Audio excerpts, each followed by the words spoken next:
여러분 한 주간 안녕하셨습니까? 오늘은 재림신앙의 두 기둥에 관한 두 번째 시간으로 멸망에 가증한 것과 거룩한 곳이란 주제로 다니엘서와 계시록에 있는 내용을 함께 연구하고자 합니다. 먼저 말씀을 한 구절 읽고 이 시간을 시작하겠습니다. 우리에게 이르소서 어느 때에 이런 일이 있겠사오며 또 주의 임하심과 세상 끝에는 무슨 징조가 있사오리이까. 그러므로 너희가 선지자 다니엘이 말한 바 멸망에 가증한 것이 거룩한 곳에 선 것을 보거든 읽는 자는 깨달을진저. 마태복음 24장 15절의 말씀입니다. 마태복음 24장 15절에서 예수님께서는 마지막 때에 관하여 말씀하시며 이것을 언급하셨습니다.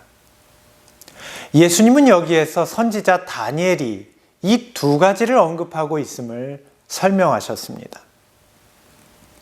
주님께서는 제자들에게 마지막 때를 말씀하시며 특별히 이 두 가지를 말씀하셨는데 그 이유는 무엇일까요?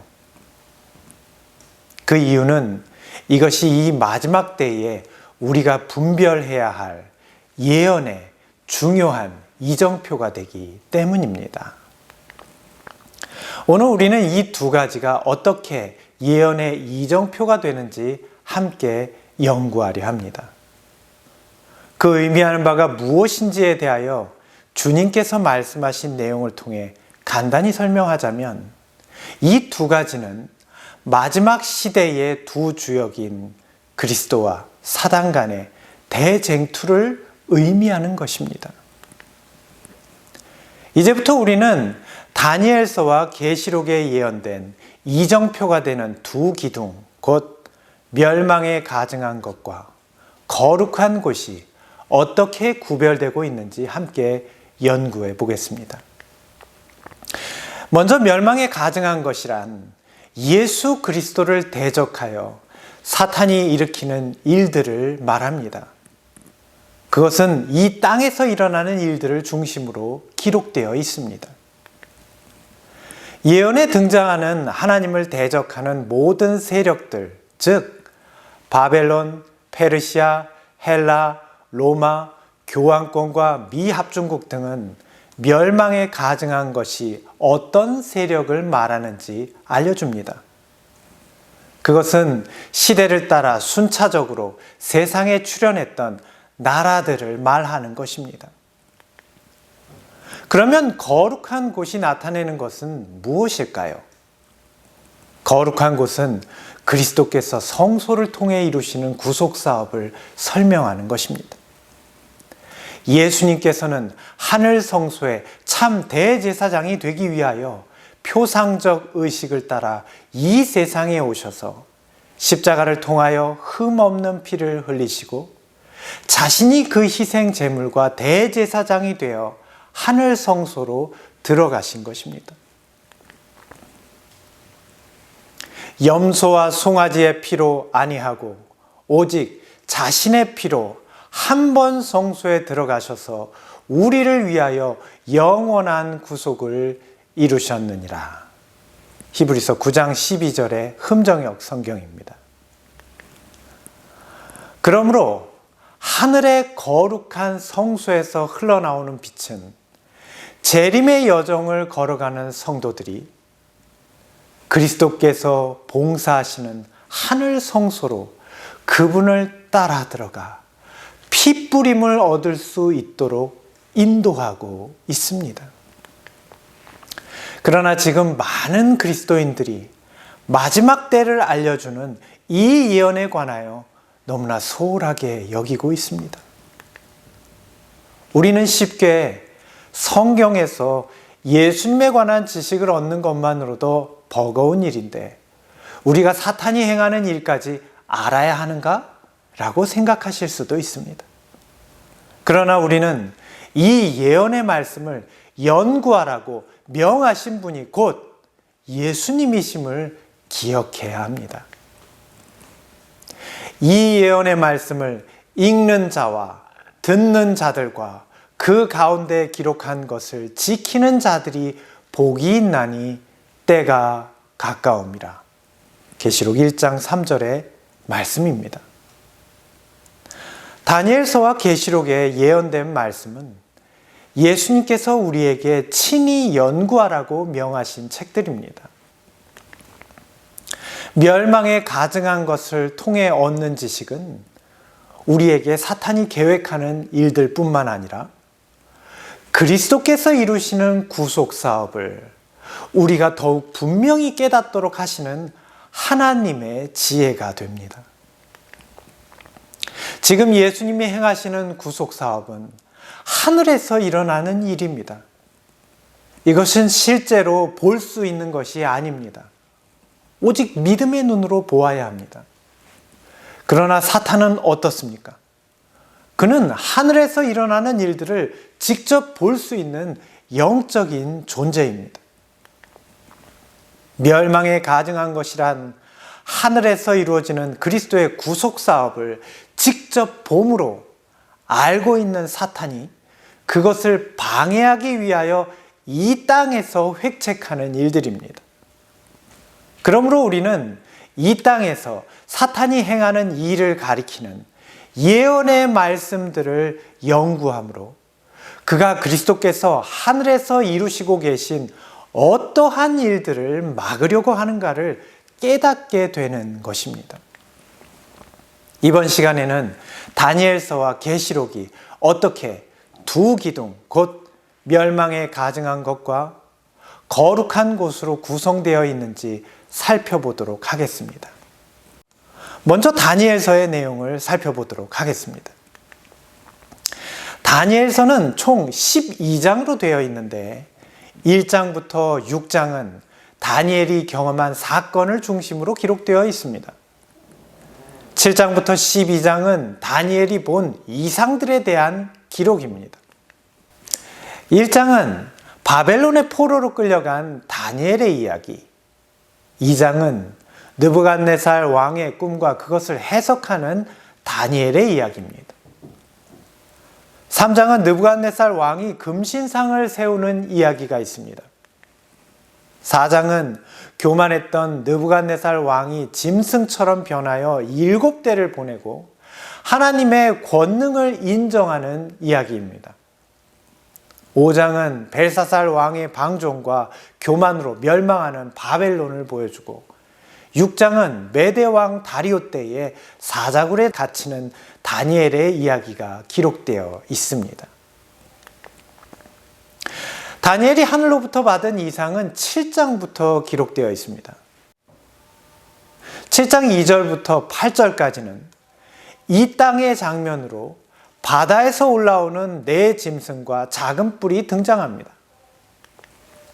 그러나 9절에서 10절을 보시면 하늘의 장면으로 옛적부터 항상 계신 이와 심판이 베풀어지는 장면이 나옵니다. 그리고 11장과 12장에는 다시 땅의 짐승에 관하여 짐승이 죽음을 당하고 남은 짐승들은 모두 그 권세를 빼앗기며 정한 시기가 이르기를 기다리는 장면이 나옵니다. 이어지는 13절과 14절은 다시 하늘의 장면으로 인자 같은 이가 옛적부터 항상 계신 자 앞으로 나아오시고 나라와 권세를 얻으시는 장면이 나옵니다.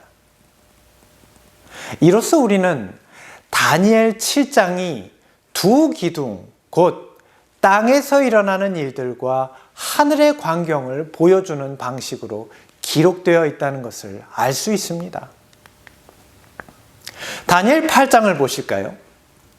8장에는 2절부터 12절까지의 내용을 통해 땅에서 일어난 수양, 수염소, 작은 뿔이 점점 강하여지고 하늘까지 그 영향이 커지는 것을 보여주고 있습니다. 이어지는 13절과 14절에는 2300주야에 대한 말씀으로 하늘 성소가 정결해질 것을 말씀하시는 하늘의 거룩한 두 분의 대화가 나타나 있습니다. 다니엘 8장 역시 두 기둥, 땅에서 일어나는 짐승들과 하늘의 광경을 보여주는 방식으로 기록되어 있습니다. 다니엘 9장에는 짧은 이상이 등장하는데요. 24절부터 27절의 내용을 보시면 70일의 예언을 통해 성소를 중건하려는 그리스도의 일과 그것을 회파하려는 사탄의 일에 관하여 기록되어 있습니다. 마지막으로 다니엘 10장부터 12장까지의 내용을 살펴보겠습니다. 이것은 고레스 3년에 받은 이상으로 서로 연결되는 이야기가 순차적으로 그려지고 있습니다.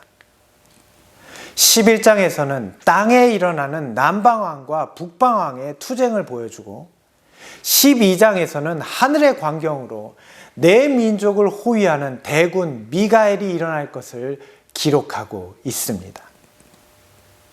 이것을 정리해 보면 이렇게 볼 수 있습니다. 다니엘서 7장부터 12장까지 나타나는 모든 이상들이 이 땅에서 일어나는 멸망에 가증한 것과 하늘에서 이루어지는 거룩한 곳, 곧 두 기둥으로 나눠진 내용임을 확인할 수 있습니다. 이제는 다니엘서의 짝이 되는 요한계시록에 있는 내용을 살펴보도록 하겠습니다. 계시록은 22장으로 구성되어 있는데 1장에서 3장은 7교회로 대표된 7촛대 사이에 예수님을 보여주고 20장부터 22장은 결론적 장면으로 최후의 승리와 새 예루살렘으로 맞춰집니다. 4장부터 이어지는 예언은 요한이 성령의 감동을 받아 직접 보게 된 하늘의 광경을 기록하고 있습니다. 그 중에 4장부터 11장은 예수님이 하늘 성소에 계시는 동안 일어나는 일이며 12장부터 19장은 예수님께서 하늘 지성소에 계시는 동안 일어나는 일입니다. 4장과 5장은 요한이 성령의 감동을 통해 본 하늘의 장면으로 하나님의 보좌와 보좌 앞에 있는 어린 양에 관한 기록입니다. 6장은 보좌에 앉으신 분의 손에 들린 인봉된 책들의 인들이 하나씩 떼어지면서 이 땅에서 일어나는 일들을 기록하고 있습니다. 7장은 그리스도의 피로 승리한 14만 4천이 등장하고 8장은 하나님 앞에 서 있던 7 천사가 나팔을 들고 등장하는데 8장부터 9장까지 나팔이 불려질 때마다 이 땅에서 일어나는 일들을 기록하고 있습니다. 11장은 7째 나팔이 불려질 때에 성소를 짓밟는 일과 지성소의 사역을 알리는 내용으로 기록되어 있습니다. 이처럼 계시록 4장부터 11장은 예수님이 성소에 계시는 동안 땅에서 일어나는 일과 하늘에서 일어나는 일들을 교차시켜 보여주고 있습니다. 이러한 방식은 12장부터 19장에서도 반복되고 있습니다. 12장은 산의 아이를 잉태한 여자와 그 여자를 집어삼키려는 용이 등장하고 13장은 용과 함께 한 세력들, 즉 바다에서 올라오는 짐승과 땅에서 올라오는 짐승이 서로 연합하여 행하는 일들이 기록되어 있습니다. 14장은 아버지와 어린 양의 이름이 기록된 14만 4천과 하늘에서 내려오는 세 천사의 기별로 인해 심판이 진행되는 것을 기록하고 있습니다. 15장과 16장은 구원받은 무리와 버림받은 무리를 교차하여 보여주고 있는데요. 유리 바닷가에서 모세의 승리의 노래를 부르는 장면이 15장에, 버림받은 자들이 겪는 이 땅에서의 7 재앙이 16장에 각각 기록되어 있습니다. 17장과 18장은 짐승을 타고 있는 여자를, 19장은 어린 양의 승리와 혼인 예식의 시작을 알리고 있습니다. 12장부터 19장의 내용 역시 땅의 일과 하늘의 일을 교차하는 방식으로 보여주므로 하나님을 대적하는 멸망에 가증한 것과 그리스도의 지성소 사역이 있는 거룩한 곳을 보여주는 방식으로 기록되어 있습니다. 우리는 이로써 다니엘서와 요한계시록 모두 예수님께서 제자들에게 말씀하신 두 기둥으로 이루어져 있다는 것을 알 수 있습니다. 예언이 이 시대를 비춰주는 현대적 기별이 될 수 있도록 하기 위하여 우리는 다니엘서 10장부터 12장까지의 말씀과 계시록 17장부터 19장에 이르는 말씀들을 연구하는데 많은 노력을 기울여야 합니다. 하나님께서는 다니엘서 7장부터 9장까지의 예언의 빛을 남은 백성들에게 보여주셨는데 그 이유는 10장부터 12장까지 이어지는 예언들을 잘 연구할 수 있는 기초를 마련해 주신 것입니다. 그것은 계시록의 말씀도 마찬가지입니다. 계시록 12장부터 15장까지 전개되는 놀라운 예언의 빛을 재림교회에 주신 이유는 이어지는 17장에서 19장까지의 내용을 우리가 연구하여 잘 이해하도록 하시기 위하여 주신 것임을 기억해야 합니다. 우리는 하나님이 주신 빛을 가지고 간절한 심령으로 이 부분의 예언들을 잘 연구해야 합니다. 우리가 그렇게 할 수 있다면 하나님께서 오늘 우리에게 보이고자 하시는 이 시대의 변화, 그리고 그 가운데 우리를 인도하시는 재림의 내비게이션을 깨달을 수 있게 될 것입니다. 재림의 여정을 시작한 그 백성들에게 있어 하나님께서는 재림의 때와 그 시기를 알려주시지는 않았습니다. 그러나 우리는 이 예언으로부터 재림의 여정을 발견할 수 있게 되므로 마지막 때를 사는 우리가 재림의 여정 가운데 어느 시점에 와 있는지 예언으로 깨닫고 그 여정을 제대로 준비할 수 있게 될 것입니다. 주님께서 친히 이렇게 말씀하신 것을 기억하십시오. 무화과 나무의 비유를 배우라. 그 가지가 연하여지고 잎사귀를 내면 여름이 가까운 줄을 아나니 이와 같이 너희도 이 모든 일을 보거든 인자가 가까이 곧 문 앞에 이른 줄 알라. 마태복음 24장 32절로 33절의 말씀입니다. 우리가 다니엘서와 계시록을 연구하는 목적은 그리스도께서 주신 말씀에 기초하여 우리가 처하여 있는 이 시대를 탐구하는 데 있습니다. 사도 베드로는 권면합니다.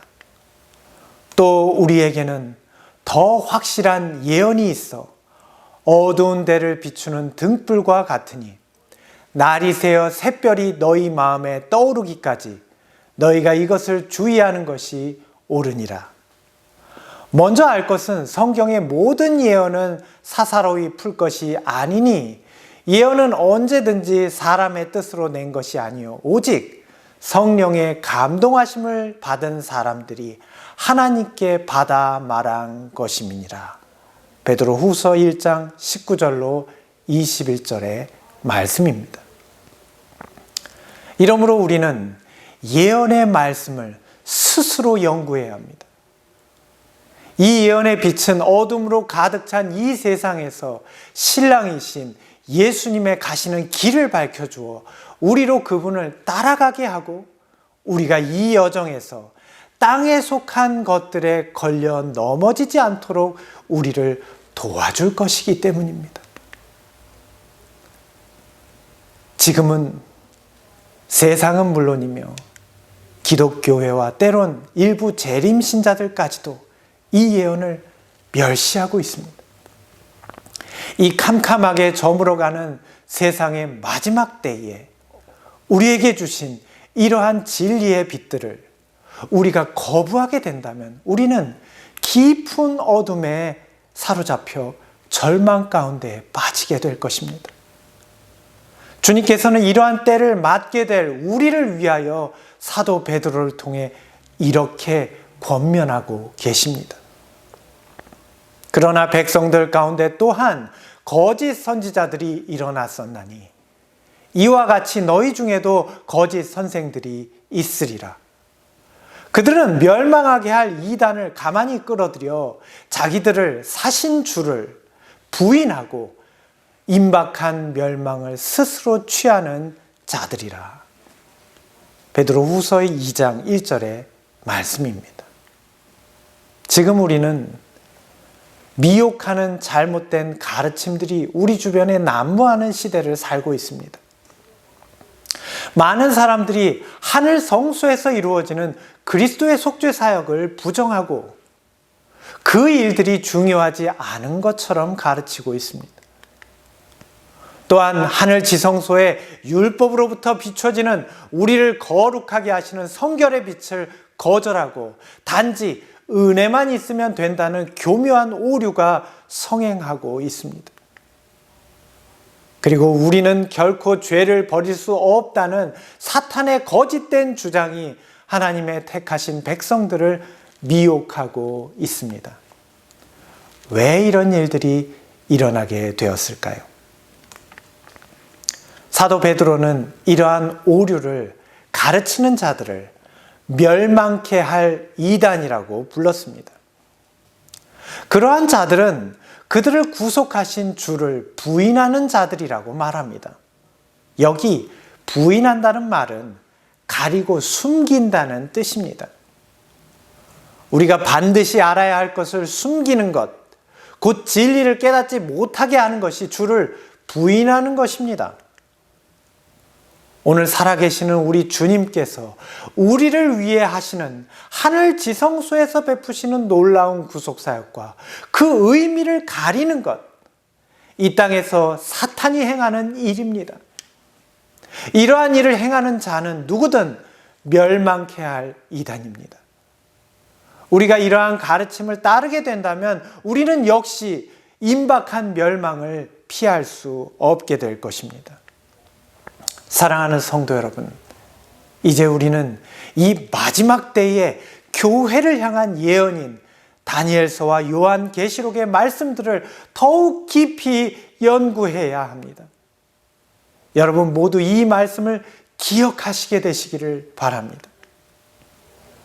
영원한 과거로부터 영원한 미래에 이르기까지 지상의 모든 사건과 일들을 주관하시는 위대하신 지존자께서 당신의 말씀 속에 주신 예언들은 역사의 흐름에서 지금 우리가 어디에 있으며 장래에 무엇을 기대할 수 있을지를 말해준다. 현재까지 일어나리라고 예언된 모든 사건들의 성취들을 역사의 페이지에서 찾아볼 수 있으므로 우리는 아직 오지 않은 모든 것도 그 순서대로 성취되리라는 것을 확신할 수 있다. 주님께서는 여러분을 사랑하십니다.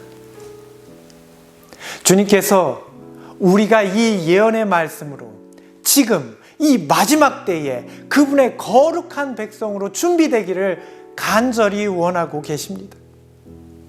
주님께서는 말씀하십니다.